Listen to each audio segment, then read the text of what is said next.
Kilongo TV, boss abonné, ebele. Basako moi lelo bat bandima basena nzambe te. Pourquoi? Parce que ba faux, ba koti, ba charlatan, ba koti.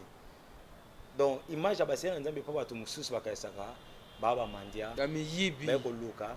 Mais lelo bato mingi ba komo tona ba statut na bango kinganda prophétisaka. Mais to bato ba prophétisa ba ata ba vendre o. TV, Kilongo TV, boss abonné, ebele. Bale, nabi, pawa na toko exception nabi, na tango akala. Soki likambo ye na mboka, to maladi moko to problème ye na mboka, roi, to ba prophète no kata bilamba lati putu, ati saki lati putu na nzoto pona ko implorer miséricorde nzambe. Mais na ka roi tant roi sira tindi lettre pas Naman parce que moi na ozaki na service ya moi si ya Naman ozaki général chef wa soldat moi na yebisaki soki na Israël prophète azana obixo yaki na pas roi tant que pas roi wa Israël amoni makambo abi non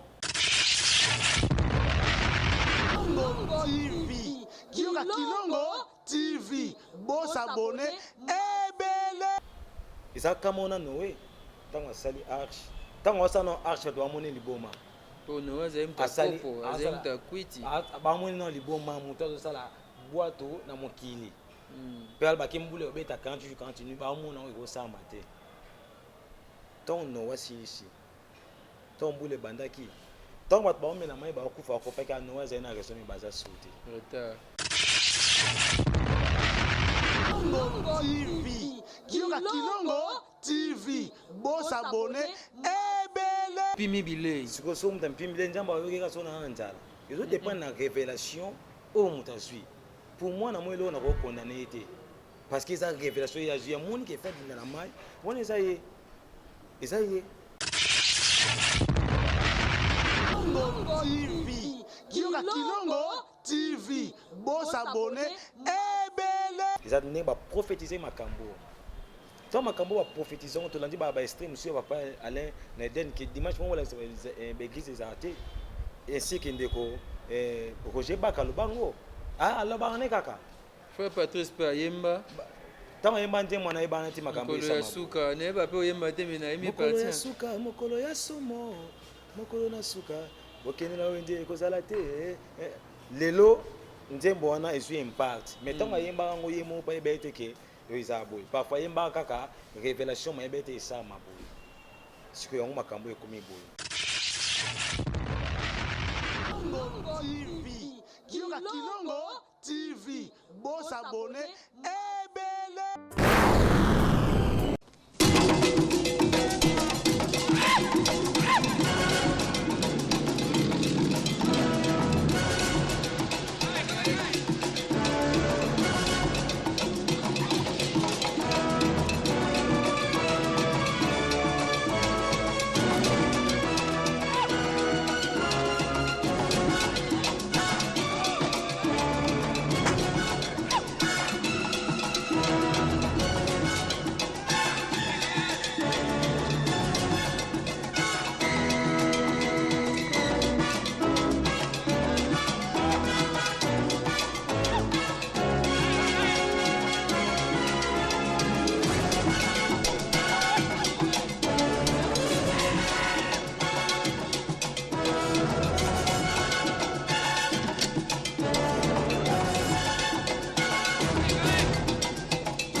na poto bana partout bande balanja Kilongo TV mbote mbote esika ezwami bino toza awa na Kinshasa wapi tozo emettre pendant période oyo bato bafandi na bapale bakobanga pandémie oyo ekotungisa bato na monde entier baconfirme ezosalema tozolela tozokabulama wana bandeko oyo bakufeli wana tokanisi Manu Dibangu tokanisi Orlis Mabele tokanisi Mama Lolo tokanisi Mama Street vraiment bandeko nyonso oyo bake na maladie oyo ronge monde entier esali biso pasi mingi lelo naza awa naye kobeta bino lisolo moko oyo kointeresse biso qu'est-ce qui se passe na basali ya Nzambe est-ce que toza na ba vrai prophète na mboka oyo to baza te tomonaki pasteur Walesa akobaluka na mabele lokola ngolo lokola njombo pasteur qu'est-ce qui se passe pasteur azobaluka na poto tobi qu'est-ce qui se passe pasteur alobi na moyo bakomi wana vaccin pona ko arrêter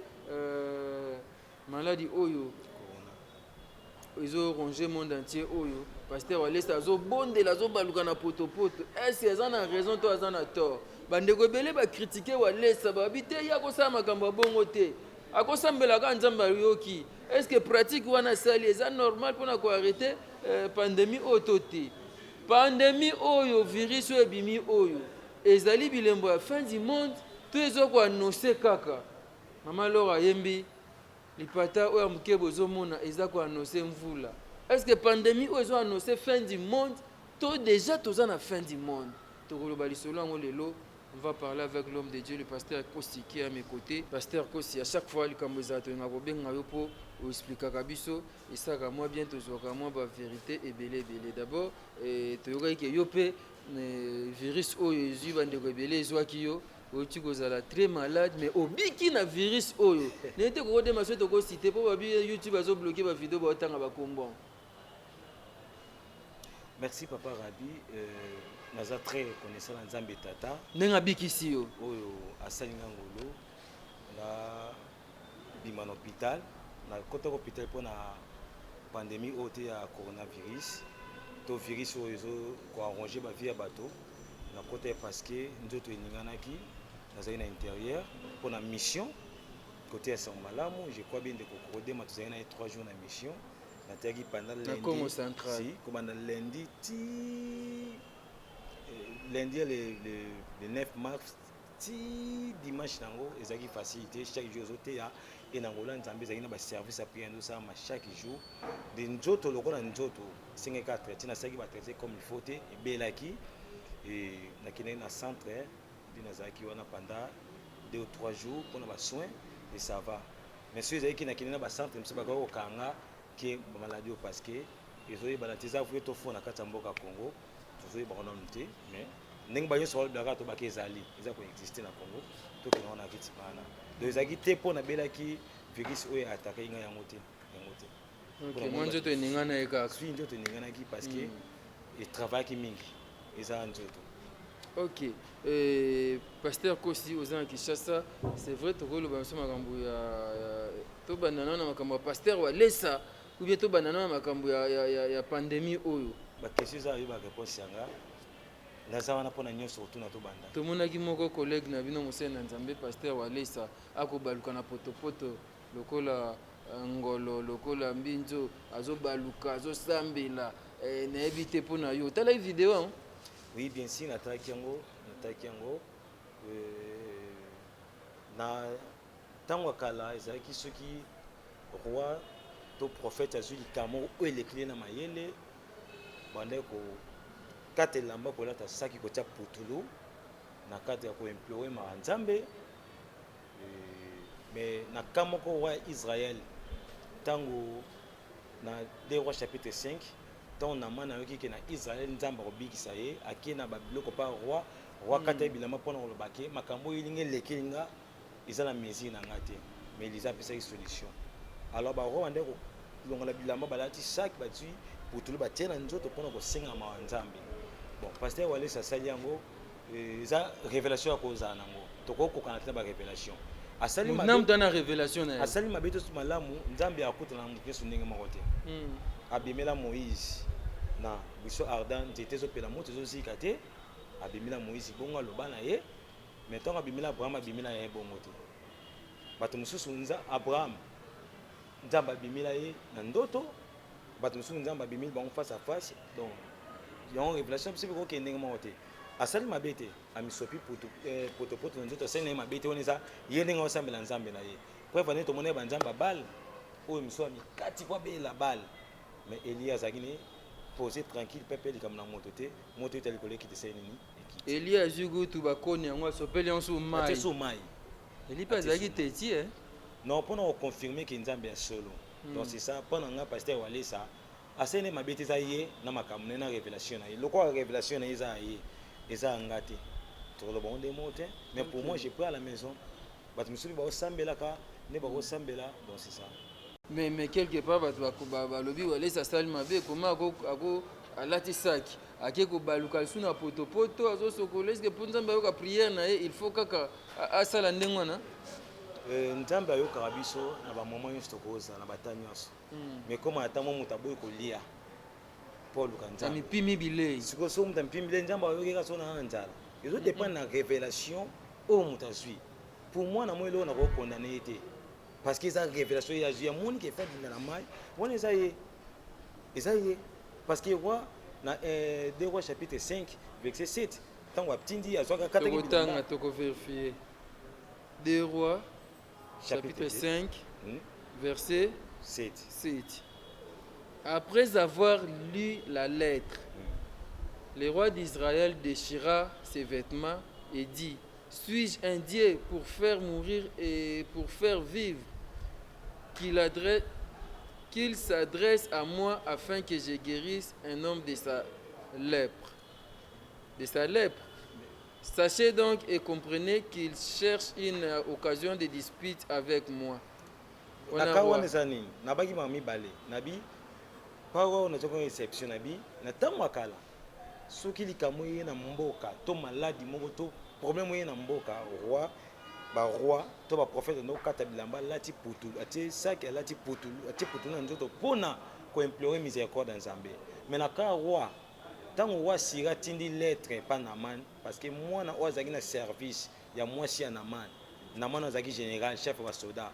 Moi na yebisaki soki na Israël prophète azana obikso yaki na pa roi tango ke pa roi Israël amoni makambo abi non muto yo alukila makambo azoluka so guerre parce que ba uta na guerre muto azoluka guerre na nga kata bilamba walesa azoluka guerre bon walesa te kata ki bilamba pona ni kaya kwa o siko wa mona ko makambo elekla ke Melisa ba ki botika ya ko yebaki na Israël ezana nzambi mo azana bomo na kawana. Donc tant qu'on laisse azwa lati putu alati saki azwa sopila potopoto eza révélation nini na oloba yene mdamoni ngapi na ngobaki pona madio sina bela nzambe na zuna kati matiti na oningisa matiti boina obela wana nga révélation zo dépend na nini mdamdazwi nzamba ko inspirer biso sur ndenge moko te na moni quelque part na 10 babi Élisée lui fit dire par un message va et lave-toi 7 fois dans les Jourdains, ta chair deviendra saine et tu seras pire. Élisée a un posa sikoyo Alex ekaki bongote po ne bandeli wana nama na budaki chef armatali bakeso ça c'est ba comparaison abeske na mboka na uti ba fleuve mnene ezate mais gloire à Dieu papa Rabbi na kata vie na biso bato foto luka ba collaborateur à solo ba yebisi yeke eza pété ke o sur temps sur la site fana mai pone zonga lokola bébé. So pasteur walesa pe akotaki na potopoto wana sokoli na moni abimi boye bazofilme ye bafilme ndenge azobima na ndako azonguluma azolela azosambela azonguluma koti na potopoto ya liboso abimi akoti ya baluki abimi lisusu mbona compte nombre te mais akoti moi autant de fois pe peut-être une recommandation divine. La Bible eza na prophète moko na Bible. Mais est-ce qu'il faut faire ça en spectacle? Que bato filmer batouman baby que c'est un grand homme de Dieu à RDC je ne sais pas na lobango oui na lobango pe non pourquoi parce que n'importe ya ba roi il est kakala ceux qui ba cameraman bazali lokwa lolite ba kokode ma banga ba filmer pe événement na bango ba filmer bon na ta ba téléphone banga au filmango ba lokola tana ba cameraman bazaki te ba caméra pe ezaki te ba filmer te tout comme ba histoire. Bon na yebi pété na nga mususu est-ce que si nous ensemble la pona mboka fond mon ki mo be ba kana ensemble pona mboka bon c'est ça le problème donc osambela mpona mboka po ipe arrive yo osambeli tofilme pandémie yango mpe esili te toloba nini vrai ou faux prophète parce que ye moko kaka te moto asambela baosambela ebele donc eza nango biloko mosusu eza nango ce sont des choses qui ne touchent pas le ciel ekoki kofilme kofilme te touche te oyo eza important eza maladi esila eza place nyonso motu congolais azoluka to place nyonso na mokili toluka maladi ene esila monde entier ntina amérique parce que bazolela partout baosambela toyoki baprophétie par-ci par-là baprophétie mais tokoyeba kaka papa rabi eloko moko te esalama na se ya ntango soki nzambe autorisé te kozwa bible wana zomokanda na Amos chapitre 3 verset 6 naokóma wana pasteur tosole nayebisi ngai makambo nyonso boomona opienga na badate exact obi ekosila date boye est-ce c'est par révélation to yo mpo balukaki na potopoto biso tomonaki te oyebi ke ekosila boye mpo bazolobaka biloko yango eza ya baoccultiste moto basali yango mpo ke banuire bana na nzambe badistraire bana na nzambe baaffaiblir bachrétien mais ceque oyo oyebi na date ekosila oyebi yango ndenge nini non date ekosila la parfois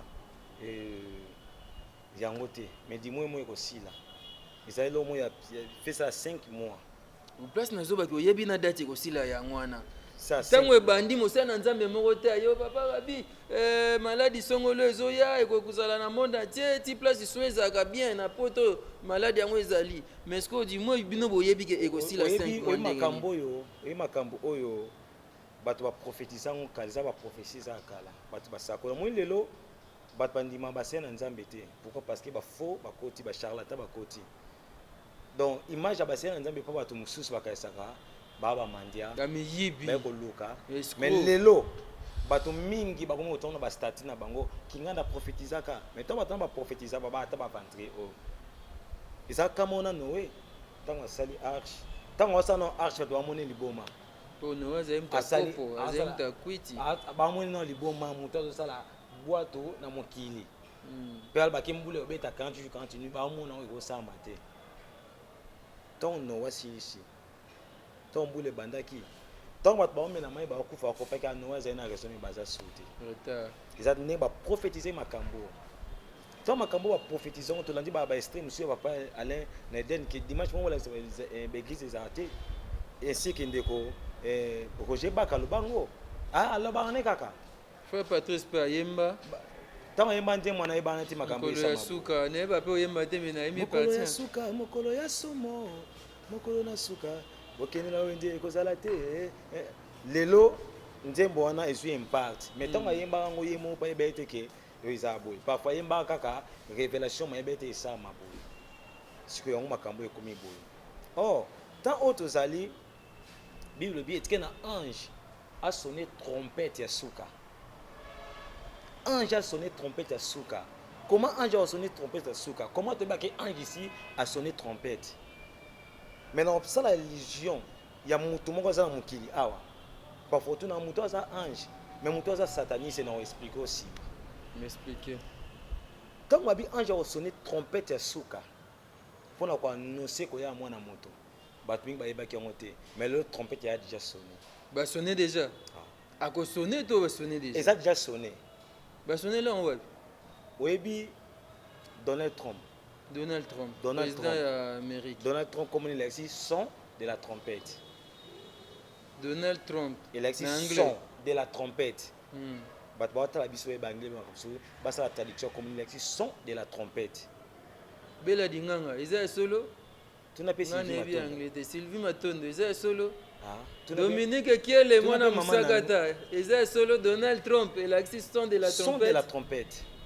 oh son de la trompette Donald Trump so kamba mboka lokola état lokola États-Unis wa lokola président ya monde or Donald Trump alabi kobanda lelo capitale ya Israël zongi nini capitale apesi a sonné trompette pour bazongisa temple oyo bapalestine bawelaka ya Salomon son déjà trompette sonné oyo lelo tous la sco deuxième bitumba lingo ya à part babiloko oyo à part virus deuxième bitumba lingo ya ba nation nyonso lingo sangana pour combattre Israël parce qu'ils sont déjà trompette sonné ba rebâtir temple wana oyo kosala sikoyo bitumba makasi ya na monde oyo koboma su bato ebele parce que nani bakozala pour Israël bao za sauver yango moni président ya mboka na biso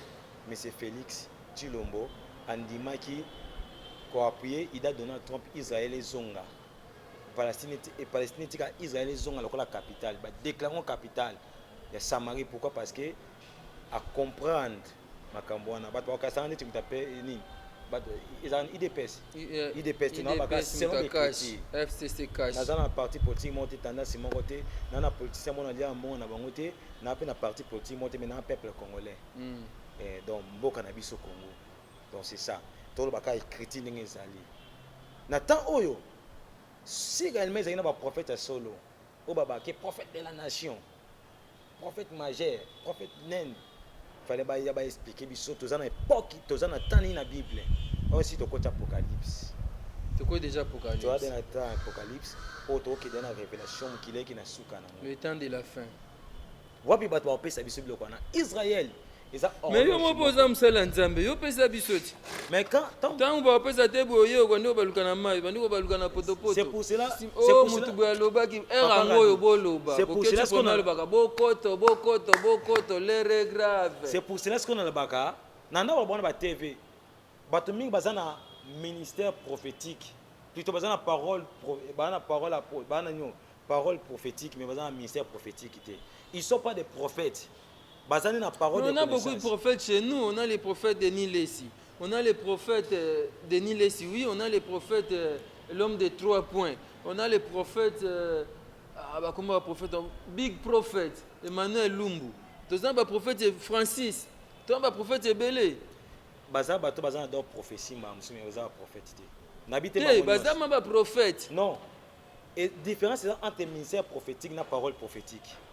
Na don ya dise ya nino don ya nini monsieur bazana parole de connaissance ndeko kokodema to tambula na ye no place monsieur to te ya vona bandi ah ezana mutu mo boye tango na l'équipe c'est bébé kokodema za sima caméra ko confirmer ma caméra. Et que normal. Et que ça parole de connaissance. Et ça na prophète ça parole de connaissance. Ce que parole de connaissance on est comme si bato prophète. Bato ba ka ça prophète il a c'est que d'abord là ça non un prophète aza mutu oza ko indiquer biso temps aza ko révéler biso makambo na temps auto comme ba vérifier côté un vrai prophète yewana que temps auto komi eza apocalypse boye moi tende ko moi a déchiffrer makambo wana zo mukana na nzambe zo Apocalypse chapitre 6 chapitre 13 verset 18 Apocalypse chapitre 13 verset 18 Apocalypse ke wapi Apocalypse chapitre FJB agence assure Nebsibino sur Ecosa Maringa numéro 72 babi agence ezamoko FJB agence assure donc ah eloko ebunga raté oh tina ke loko komi bueno très sûr agence moko kitoko otiki bloko na yo un mois après ozui yango ndenge kaka otikelaki yango Fiston Basende basali fitting na Julien Basende tobenga na kombo ya FJB eza awa na Maringa na Kasavubu croisement kaka Shaba deuxième parcelle na Maringa bana Kasavubu ne tout boyebi donc ah eloko ebunga raté oh tina ke loko komi bueno ah vraiment l'agencement oyo Fiston Basende na Julien Basende ba tcha vraiment esprit Maringa numéro 72 na Kasavubu esika obunga te entre Shaba Sosa oye aozwi kolina yo ozwi blo na onyoso ndenge koka eloko ebungi te oza na France oza na Belgique oza na Allemagne oza partout olingo tinda biloko agence eza moko FJB agence assure kabwe biloko ekomi te biloko ekomi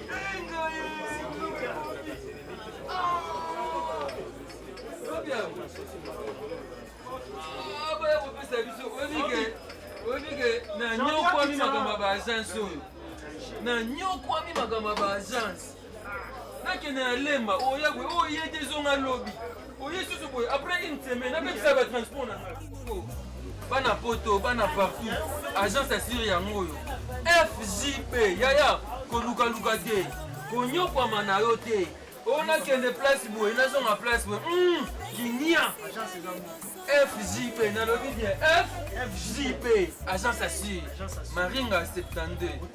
Un mois. Et comme, quand on est comme ça, il y a un idée. Ah mais ma déjà, ça la connaît, vous ça la connaît.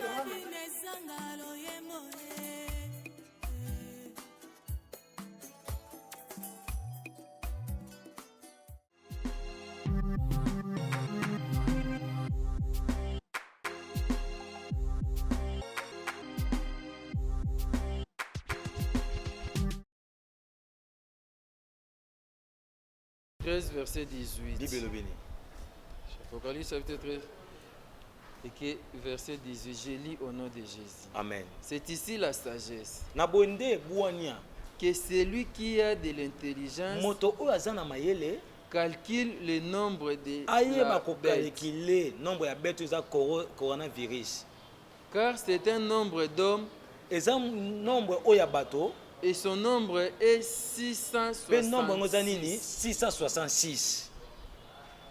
Beaucoup virus en 666. Mais zo ne ba zo corona. Ne ba bien ba Facebook. Zo tata mais ils ont raison. Salango babito parce qu'on calculer bato ba na sagesse. Où sont les gens ba na sagesse? Ils ont monté un esprit de Dieu. Betango, Zoa, C, Zoa bando beta betania so mona ibisa 666 sur cette calcul. C'est ça, marque de la bête. Ils ont maladie et elle fit que tous, petits et grands, riches et pauvres, libres et esclaves, requisent une marque sur leur main droite ou sur leur front. Oh, so qu'est-ce qu'on a Apocalypse chapitre et que personne ne peut acheter ni Apocalypse chapitre 7. Chapitre 7. Yeah. Verset 7. Pour moi, est-ce que oya nzambe comment tu vas la sauver dans makambo? Apocalypse 7, 7. Je lis encore. De la tribu de Siméon. Matin sous. Zonon 1. Après cela, Apocalypse 7, 1. C'est ça, non? Apocalypse 7, 1. Après cela, j'ai vu 4 anges debout. Namoni 4 anges debout. Aux 4 coins de la terre. Ils retenaient les 4 vents de la terre. Afin qu'il ne soufflait point de vent sur la terre. Ni sur la mer. Zela papa. Oh, qui se passe à l'époque qui sa maladie oyo, c'est quoi exactement ya moto. Pourquoi ba ange ba simbi mon pépé ba boye souffler. Ba lobi vaccin zoya ba zo sala vaccin. Vaccin eza ba vaccin ozoate. Vaccin pona. Eza ba vaccin ozoate. Virus ezaki causé par bateau. Vaccin na pesa causé par bateau. Ba bi de pourquoi ngata ba vaccin na. Ba opesa biso ba marque de la bête. Non si ça l'infection non kende. Ange aboyi ba souffler. Aboyi ba souffler mon pépé. Oh mon pépé pesa biso oxygène ani na calorie. To sala ka échange. Nzete oyo zo pesa biso oxygène na moyi. Na butu biso tozongi sa calorie, yango zongi sa biso nini oxygène sala marabo. Siko ba ange ba simi mon pépé et souffler dans ma belé. Ba bi souffler dans ma belé et souffler dans mai. Cela veut dire vieux zati na mai, vieux zati na bato boy. Après, continuez. Continuez. Afin qu'il ne soufflait point de vent sur la terre, ni sur la mer, ni sur aucun arbre. Baboya tala banzete donc calories bozongo te. Oxygène bozongi sanango te. Baboyi biso parce que nzete jouer et puis ça calorie na oxygène. Biso pe tozongi sa nzete oxygène tamro. Tant yo biso tozongi oxygène yo pe biso nini calorie. Tant nzete pe biso oxygène biso tozongi nini. Tant biso pe nzete calorie yo pe biso nini oxygène. Siko baboyi tina banzete, cela veut dire va déclarer esprit de mort dans le monde entier. Parce que va terminer à 4 coins et à ma belé, va déclarer esprit de mort. Donc vous voulez dire derrière ce virus, tu as un esprit de mort. Esprit de mort, ils ont rongé le monde. Il y a un monde qui va par-ci par-là. Si vous continuez, au moins la mission, si vous va sauver, tu as la tienne, tu as la maladie. Et j'ai vu un autre ange. Si manango, j'amoni ange moko. Qui montait du côté du soleil levant. Et qui tenait le sceau du Dieu vivant. Il cria d'une voix forte Alobi na aux mongo 4 makasi. anges à qui il ayebisi ba avait ange été wana donné mosusu wana oyo bapesaki ordre baboma mokili de faire du mal à la terre et à la mer. Et il dit, alobi nini ne faites point de mal à la terre, ni à la mer, bosala mabe na mokili te ni na mai ni aux arbres, ata na banzete bosala mabe te jusqu'à ce que nous ayons marqué du sceau le front des serviteurs de notre Dieu. kino ntango tokotia bilembo na bambunzu oyebi bajipe ezalaka ebele mais mpo oyebake o marke na osala publicité te bon publicité te na kati ya lisolo mpo oyeba oyo eza mercedes eza partir balogo na yango babengi nini marke mpo oyebake jipe eza hyundai boyeba ngo partir logo na okopaki o jipe hyundai sikoyo biso mpe vaccin oyo eza mingi batia bato bamarke ya ténèbre mais or biso fo tobela nzambe atinda ange or baki atia bambunzu. C'est pour cela porte Paul a dit désormais que personne ne me fasse de peine car je porte sur moi la marque de Jésus-Christ. Et ça moyen oh ba créer qui va virus na bonge boma. Mais gloire à Dieu. Ba o ba ko fa bazana ndeko na biso bato. Ba ime. Toi qui ne malé me papa Rabi. Na cha mwa Mungu akana mnoko. Makomi zo ba msoki soki qui veille soki nzambe azobatela te azobatela wasa musala ya mpunda. Nebite so yebi. Si eza na mukanda na pisom. Mais tant que tu bondela tu déjà que Jésus Christ aza na biso azobatela biso n'éviter marque de la bête wana et koya soupamba kosani pa pendant qu'on est protégé par le sang de Jésus-Christ. Il est écrit tu es protégé dans le sang de Jésus-Christ mais nous sommes protégés. On a tout à l'intérieur. On a tout à l'intérieur. Jésus malade vous avez protégé. Non maladie mais il y avait des combats.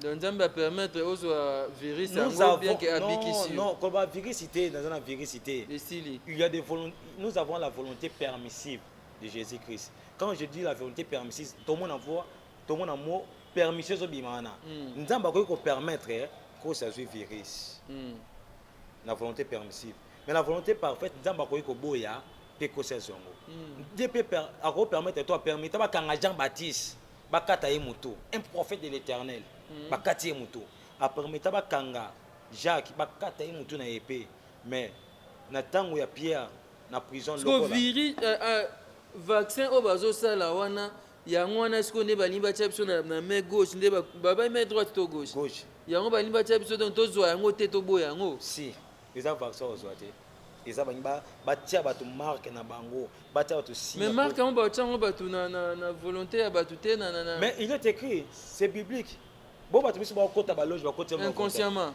bato ba kota ba bongo muta miyebi te si akota na kata alliance mo songolo pakala kuko sanga sin to comme na suka ya partie oyo ne te so to kata awa to continuer lisusu prochainement to mega ko expliquer bato tout ça lecture il y a temps et puis to expliquer bato révélation en soi Rome ezate papa Rabi Rome ezate.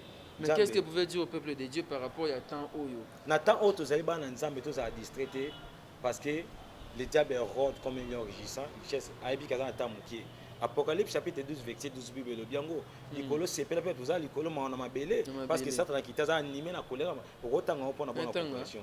Apocalypse 12 chapitre 12 verset 12 pour une bonne compréhension tozo aussi c'est un coco peut à quelques minutes aussi l'histoire. Apocalypse chapitre 12 verset 12 je lis au nom de Jésus. Amen. C'est pourquoi réjouissez-vous likolo sepela cieux et vous qui habitez dans le ciel. Malheur à la terre et à la mer. Car le diable est descendu vers vous, animé d'une grande colère, sachant qu'il a peu de temps. Satan travaille en vitesse parce qu'il y a bien un temps qui est. Moïse biso yi ba jamais sala 5 heures du temps ba yo kanga ye. Satan a yebi kaza na temps qui est. Mission na Jean chapitre 10 verset 10 ba pesa biso mission na qui ko détruire tout ça. Donc bien na temps qui est a aussi makam na précipitation. Yango moni ba marque soko. Moite que dans la maison blanche kuna ba l'ex bo ki se ba mi na kata salle. Ba kata mi libanda ba copain que Satana. To la bango ta bango pe ba ko intercéder. Ba virus yaki pe boma. Moko ake buka croix en Espagne, croix à l'église catholique. Tout ça. Ah, mon papa a frappé, papa qui m'a. Pourquoi? Parce que papa a été démissionné, a boya qui m'a cambo célébrer un mariage ezaki ba homosexuel. A boya qui ango, mais oyo a autorisé qui on souka na. Tout là. Akimi. Mais quelque part, comme dans le souka, c'est que Moïse Mbi et to benga est prophète. il a prophétisé. Un prophète, c'est quelqu'un qui a le banzambe. Mais il fait pas prophète, on te fait définition claire. Tant que c'est un petit cloche, à sonner, à l'on la sonne, il dit à quitter na tango na ye. En quelque sorte, c'est le même message. Et question de débat mususu. Donc un prophète nabika bien, un prophète ça monto ça peut ça va prophétie. N'engele to mona monto ça prophète fa zakake. Nzamba lobby. Non, ce n'est pas ça. Prophète ça monto ça yebisa biso azo même biso na compréhension à temps. Tant auto zali Bible lobby boye. To koti na époque il y a Apocalypse pe Daniel. C'est-à-dire na Bukandaza a expliqué biso place ezaki boye ba prophète lelo ba comment ko prophétiser bana ministère prophétique ba prophète té baza ba prophète té té siko so mte faza prophète faut to ne pas notre tourner oyo prophète to prophète té ba o nyonso boganga na télé boza ba prophète té mais ba bimate ba prophète au prophète de la nation wapi bango ba pesi message ni pour la nation et logo té baza ba prophète té vaccin zo ya ba lobi logo té bien que yo au Pexi bon organisation mondiale de santé bazo ya nango yo oza contre bango pesus to kolobela prochainement merci ne peut se ba salutations à l'homme de Dieu to non parce que ezana bandeko nyonso bazaki atteint na virus na bandeko bakufi bandeko na bango nzamba lola bunza mitema na bino na paso ekomi libino et nzamba lola autele mais temps oyo ange sou akiti pona ebisa ba ange pona ebisa to ba retenir mu pebuki bosa mabete parce que nzamba ngata marque na front ya bana nzambe ndeko identifier oza nzambe osimba biso ndio diable pe ngata ya à travers ba vaccin yango ce que osimba te to telemeli yango au nom de Jésus que de Nazareth. Au nom de Jésus que merci beaucoup l'homme de Dieu. Merci à vous qui nous avez suivis. Je dis merci à Dominique Kelemona Musakata. Merci ma mère Miline Zemba. Maman Miline Zemba, merci à vous, Bella Dinganga, merci Angèle Kinkela, merci Fils Kinkela, merci à vous tous qui nous suivez à travers le monde. Ariane Otiesco, Lévi Cyril, Arsène Modabi, les garçons capables, plus fort que toi n'existe pas. Les garçons belgo-hollandais, merci à toi, Karis Kalamba, merci beaucoup Nathan Kifuta, merci Glody Gonda, double brassard, le capitaine de l'équipe, merci à vous, merci à Coco Dema, merci Mingi. Gauthier Kele, merci Coco Dema derrière la caméra. Tout se retrouver prochainement pour la suite à l'isolo. Il faut passer à ça. Tant que comme un vrai prophète. Le prophète, tu es belé baza. On a dans l'église, on a web ça. On a l'image. Parce que quand ça va, il y a un faux prophète. Pose au peuple absolument détenté. Tous les bâtés, tous les wapi, tous les kenewa, petit peuple dédié à Zobunga. Il y a un makamosa en Nzambe pasteur à cause de lobby. Na pe simbo te papa nangai Alain Zaya. Mbote pa na yo papa o yebisa biso pe nani vrai prophète ba oyo bazobelela prophète pa esi mutu ke na nazomona na ndako lati la mer rouge aza vrai prophète au charlatan.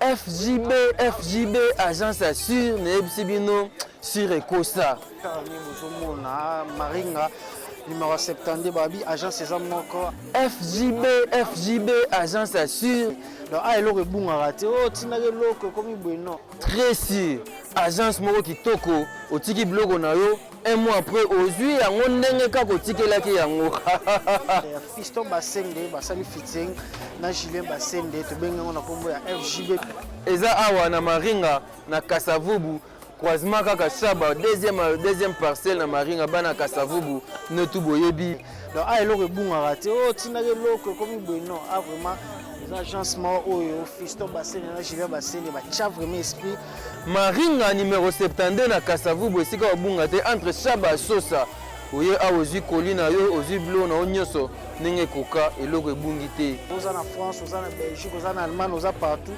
olingo tinda biloko agence eza moko FJB agence assure kabwe biloko ekomi te biloko ekomi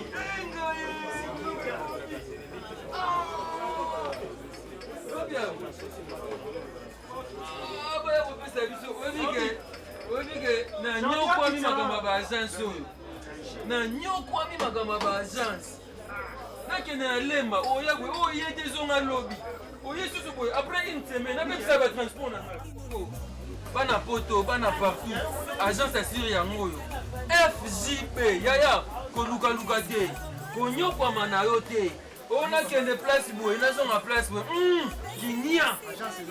FJP, n'a pas bien. FJP, agence assure. Maringa 72. Et commis. Quand on est commis, il y a un idée. Même ma déjà, ça a connu, vous savez pas connu.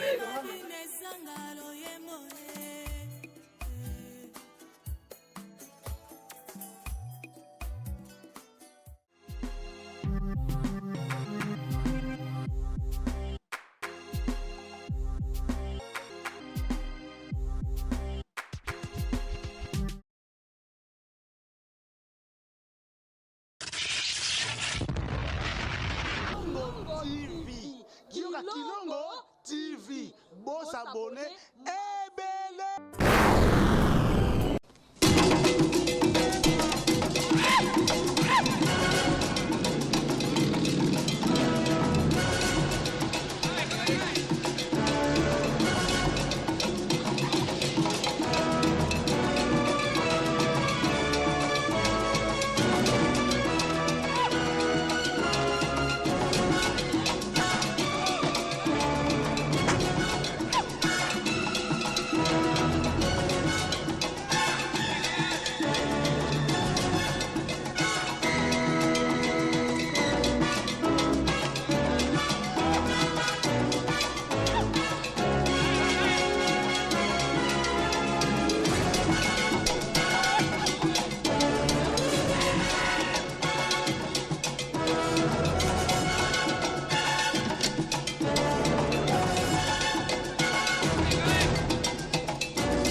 Kilongo TV.